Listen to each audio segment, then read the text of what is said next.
Hello friends, welcome. मेरा नाम है आयुष कुमार और आप देख रहे हैं मैकेनिकल एडवाइज़र। तो आज की इस वीडियो में हम लोग डिस्कस करने वाले हैं एनर्जी एंड एनर्जी इंटरैक्शन के विषय में। ओके, तो basically what is the energy, energy क्या होती है, कितने टाइप्स की होती है, ये सारा कुछ हम इस वीडियो में डिस्कस करने वाले हैं। ओके फ्रेंड्स, तो आप इस वीडियो को लास्ट तक ज़रूर देखिएगा, आपको हेल्प मिलेगी। ओके, तो सबसे पहले हम लोग बात करते हैं तो एनर्जी क्या है। एनर्जी क्या है? Energy is nothing but basically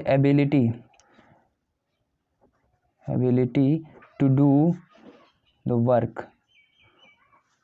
किसी काम को करने की क्षमता को हम लोग एनर्जी कहते हैं।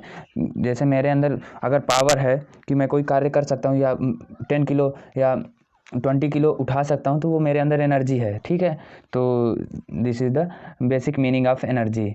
किसी भी वर्क को करने के लिए जो भी हमको रिक्वायरमेंट होती है क्षमता की, कैपेसिटी की, तो वो सब एनर्जी होती है। ठीक है, तो अब एनर्जी कितने टाइप्स की होती है?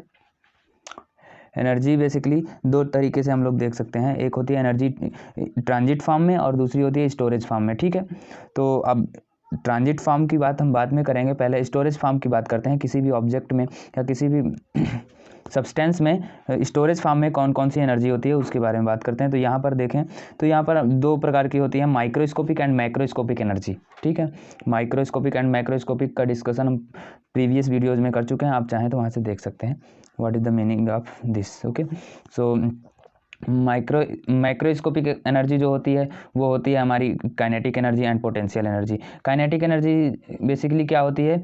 ये मोशन की वजह से आती है। ठीक है, पार्टिकल में मोशन जो होता है, और ये पोटेंशियल डिफरेंस की वजह से आती है। ठीक है, पोटेंशियल डिफरेंस की वजह से आती है। ठीक है,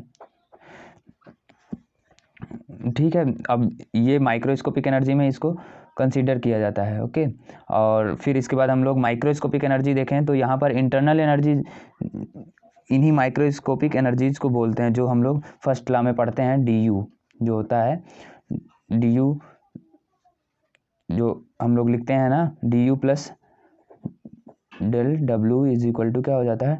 डी। ये हमारा जो फर्स्ट लॉ होता है। यहाँ पे जो हम इंटरनल एनर्जी पढ़ते हैं ये, तो ये क्या होती है? ये माइक्रोस्कोपिक एनर्जी होती है। इनमें से कौन कौन सी एनर्जी हो सकती हैं? सेंसिबल हीट होती है एक, सेंसिबल एनर्जी, सेंसिबल हीट हो गई। लेटेंट हीट या लेटेंट एनर्जी कह सकते हैं आप, और लेटेंट हीट, सेंसिबल हीट, और केमिकल एनर्जी और न्यूक्लियर एनर्जी होती है। ठीक है, तो ये कुछ इंटरनल या माइक्रोस्कोपिक एनर्जीज होती हैं। तो अब ये सेंसिबल हीट या सेंसिबल एनर्जी किसके लिए रिस्पॉन्सिबल होती है? ये चेंज इन टेम्परेचर के लिए रिस्पॉन्सिबल होती है। टेम्परेचर चेंज इसी के थ्रू आता है। जब हम लोग सेंसिबल हीट ऐड करते हैं किसी भी सिस्टम में तो उसमें टेम्परेचर राइज आता है जब, तो हम लोग बोलते हैं कि ये सेंसिबल हीट है। ओके, और लेटेंट हीट के केस में क्या हो जाता है? वो टेम्परेचर तो कांस्टेंट रखता है, T=2 कांस्टेंट, बट इसमें क्या होगा? फेज चेंज आ जाता है, फेज चेंज आ जाता है। ओके, तो लेटेंट हीट हो जाती है। केमिकल एनर्जी क्या होती है? केमिकल एनर्जी वो होती है जो केमिकल रिएक्शन की वजह से प्रोड्यूस होती है। ठीक है, न्यूक्लियर एनर्जी जो होती है वो पर्टिकुलर केमिकल्स के अंदर जो रिएक्टर्स होते हैं, केमिकल रिएक्टर्स होते हैं, न्यूक्लियर रिएक्टर्स, उनके थ्रू जो एनर्जी हम लोग इंड्यूस्ड कराते हैं वो हमारी न्यूक्लियर एनर्जी होती है। तो these are the basic microscopic energies जो कि हमारी फर्स्ट लॉ में यूज होती हैं। ठीक है, यही इंटरनल एनर्जीज होती हैं। माइक्रोस्कोपिक तो kinetic energy and potential energy हो गई।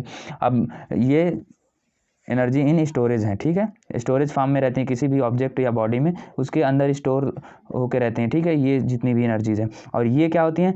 ट्रांजिट फॉर्म में होती हैं। इनको हम लोग ट्रांसफ़र कर सकते हैं।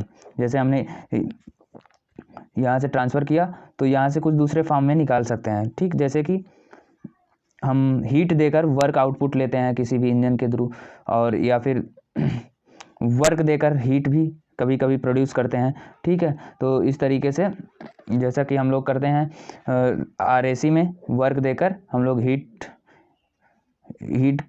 इंटरेक्शन कराते हैं। ठीक है, और हीट इंजन में क्या होता है कि हम लोग हीट देकर वर्क आउटपुट लेते हैं। ठीक है, यहाँ पे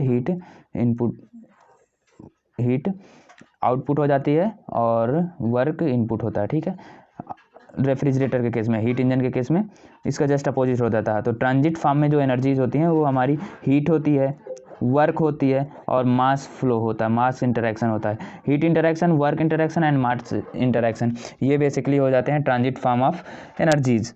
तो आई होप कि आपको ये समझ में आया होगा कि क्या बेसिक डिफरेंस है वर्क एंड हीट मास में या फिर बाकी सब एनर्जीज में। ये भी एक एनर्जी का फॉर्म ही है, लेकिन ये ट्रांजिट मोड में होती हैं, ट्रांजिशन फिनोमिना होता है, बाउंड्री फिनोमिना होता है, ये होते हैं प्रॉपर्टीज़ होती हैं स्टोरेज फॉर्म में जो होती हैं एनर्जीज।